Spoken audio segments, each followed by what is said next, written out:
Ake sithande ukulibingelela namhlanje ngalolu suku lwanamhlanje kuyi-Saturday. Ngike ngazwa elinye iclient lami lithe lona lingeke libuye namhlanje ngoba kudlala i-Kaizer Chiefs ne-Orlando Pirates. Lokho kuye kwangimangalisa ukuthi umuntu esenza sonke umsebenzi, umuntu engenza naye umsebenzi engifuna izinto zakhe ziphumelele. Ngibeke i-appointment namhlanje, wase sithi cha nomkhulu, mina ngizoza nge-Tuesday ngoba namhlanje ngifuna ukuya egemini. Isintu bantu bakithi asifani nesilungu.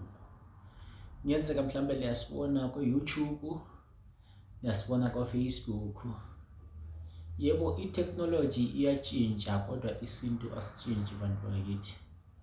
Mangabe sithe thina is a Saturday, is a Saturday. Monday is a Tuesday, is a Tuesday. Ngoba sisuka sikubekele usuku lwakho siye sa-consulta ngesilungu nelifundileyo ngoba mina ngifundanga ukuthi ufanele sibonane nini sikulungisele izinto zakho ziqonde. Mina mawusuzongitshela ngegame ye-Chiefs ne-Pirates, mina angingene ndawo. Olwakho usuku lusuka ludlulile. Mangabe olwakho usuku soludlulile futhi ungangixeki ngoba mina angingene emathimini o-Kaizer Chiefs no-Pirates. Yebo, ngisupport i-Kaizer Chiefs. Ngisasemncane yebo ngangisupport i-Kaizer Chiefs, namanje mhlambe ngisasho ngisayithanda abantu bakithi. Noma ingaze idliwe 2-0, noma ingaze idliwe 1-0, noma ingaze idraw 0-0, angina problem kulokho. Kodwa mina sengigijimisa impilo yakho, angigijimisa yami impilo. Ngisithi philane bantu bakithi, philane izingane zedlozi. Bese ngibuya lana, into elandelayo ile ngithanda ukuyibeka kini. Ukuze idlozi lakho likusebenzele noma uNkulunkulu akusebenzele, umazi uNkulunkulu. Umazi uNkulunkulu. Ngamazi uNkulunkulu nedlozi lakho lizokwazi ngokubana uNkulunkulu mkhulu wasedlozini, wazi mkhulu nakukho konke okusemhlabeni.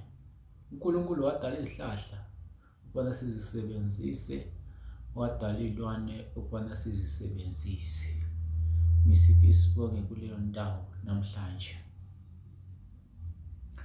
Engudlozikhulu lo okhulumayo bantu bakithi.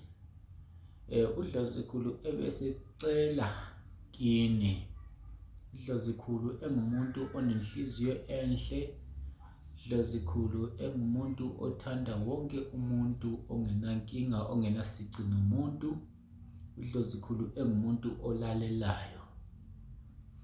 Kodwa sekunabanye abantu abathatha i-advantage ngokuthi ngoba mangabe inyanga ilalela, ilandela indlela, ilandela usiko, ilandela isintu, bona bese bethatha i-advantage ngayo loyo muntu ukuthi ngoba inhliziyo yakhe phansi.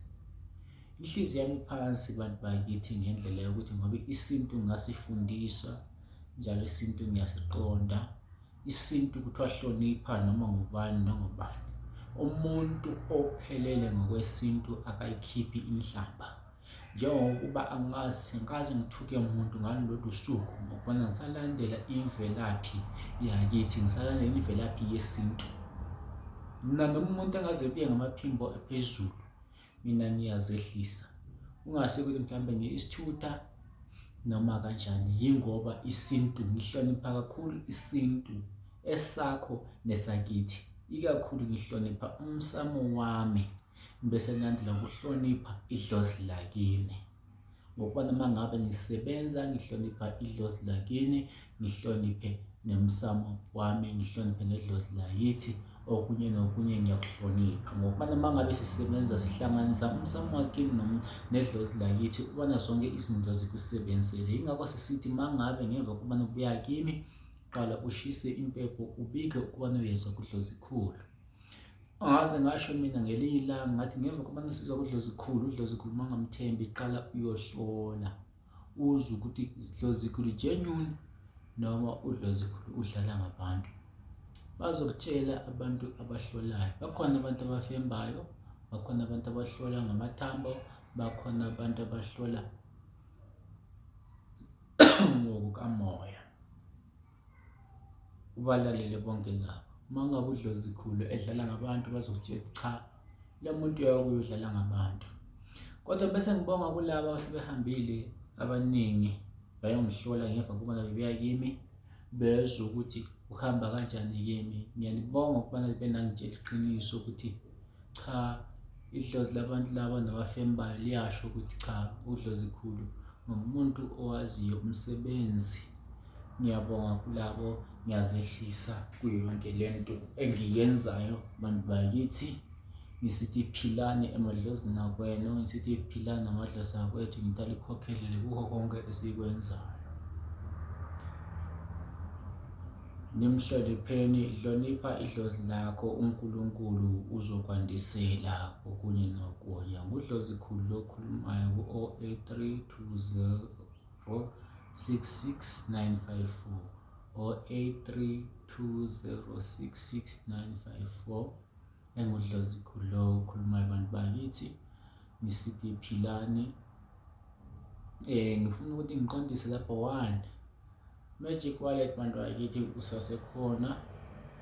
usasekhona ngentengo ehlile, intengo nawo ozoyikwanisa, ngoba ngifuna nami nawe siphile, kungaphili mina ngedwa.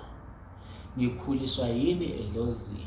Mangabe ngisithi ku-Magic Wallet 3.5, it's not all about that ukuthi ngi-stranded. Na kungaqeda iminyaka yonke ngize ngiyokufa noma kungangena iclient esigodlweni, ngizobe ndokha ngiphila abantu bakithi. Ukuthi ngiphila ngani?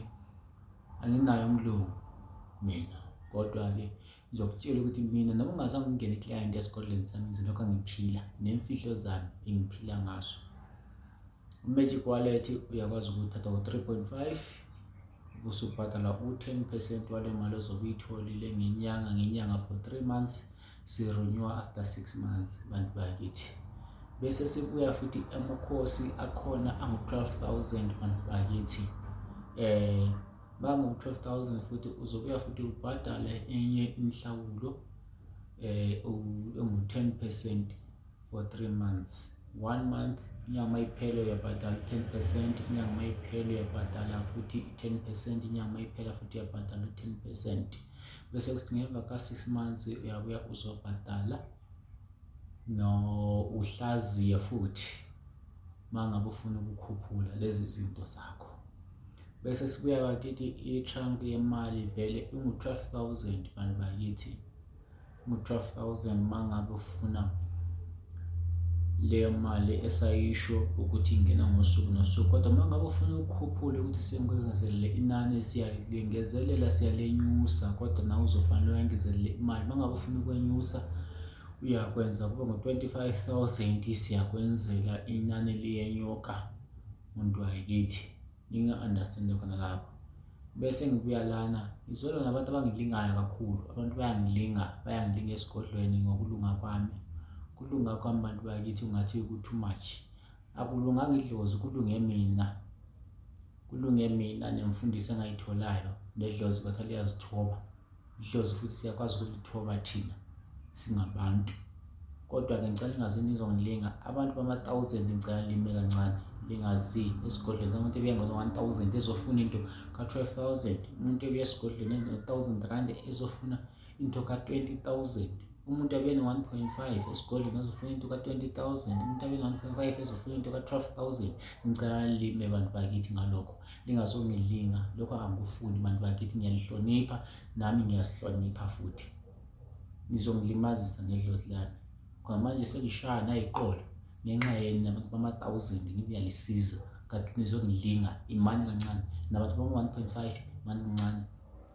Akwalela ukukhala enyangeni ukuthi hayi nginemali engaka, kodwa hayi lezo zenzo eselibuya nazo lizongilinga. Cha, angeke ube no-1,000 rand uzofuna into ka-12,000, angeke ube no-1.5 uzofuna into 12,000, uzobe ufuna into ka-25,000, uzofuna into ka-35,000. Hayi 25,000 compared to 1,000. Kunento ezithengwayo abantu bakithi ekuwukuthi sizithenga ngemali engangodlula 1,000, thola umuntu ufuna into engango-2.5 ukuze sihlanganise leyo nto. Wena uzomphathela 1,000. Ngapha ufanele ugezwe wena. Awunayo nemali yokugezwa. Kungangcono uhlale phela ulungise imali yokugezwa, ulungise leyo mali ozokhala ngayo ubana sikwenzela izinto lapho sizokuzwa. Kungaba kuhle futhi kulokho ukubana uzihlalele mhlawumbe naleyo mali yakho e-1.5 engu-1,000 rand wenze igrocery yabantu bakho, abantwana bakho noma umndeni wakho. Kungaba kuhle lokho bantu bakithi.